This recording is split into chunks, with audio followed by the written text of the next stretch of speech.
A v tejto chvíli boli dostihy odštartované, takže cena zoologickej záhrady Bratislava handicap 3. kategórie na 1700 metrov a vpredu je okamžite Lilify, za ktorú sa zavesil Lord a takisto Kim Possible ako maďarská hostka, takže takéto je poradie pri vbiehaní koní do oblúka pri jazdeckých oddieloch Lilify. Ďalšia Tempárka, ktorá to natiahla pod Petrom Hodáňom.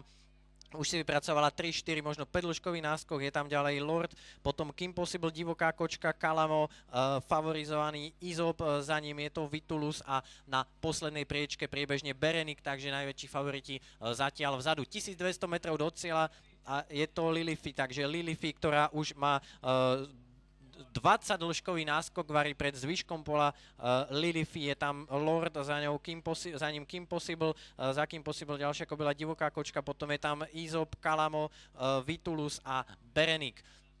Stále je to Lilify, ktorá ide vabank taktikou štart cieľa a stále ten jej náskok je enormný, je to 30, možno 40 dĺžok a Lilify už zatočila do cieľovej rovinky a prenasledovatelia zatiaľ nikde. Lord, Kim Possible, Vitulus sa tam posúva, Izop takisto, je tam Berenik, ktorá sa posunula, divoká kočka, Kalamo na poslednej priečke, ale to je stále príliš ďaleko za unikajúcou Lilify. Teraz možno, že sa ten náskok trošku skracuje, ale je to zatiaľ defilírka tejto 7-ročnej kobily Lilify pod Petrom Hodáňom, 300 metrov pred cieľom zatiaľ neohrozenie prvá, uvidíme, či vydržia jej sily až do cieľa. Lilify, je tam Vitulus a Lord a ďalšie kone, ale stále je to Lilify. Peter Hodán zatiaľ zrejme ešte ani nevyťahol bičík a bude to suverénne, zadržané víťazstvo Lilify, Izop druhý, Lilify prvá, Izop druhý, Lord, Kim Possible, Vitulus, divoká kočka, Kalamo a Berenik.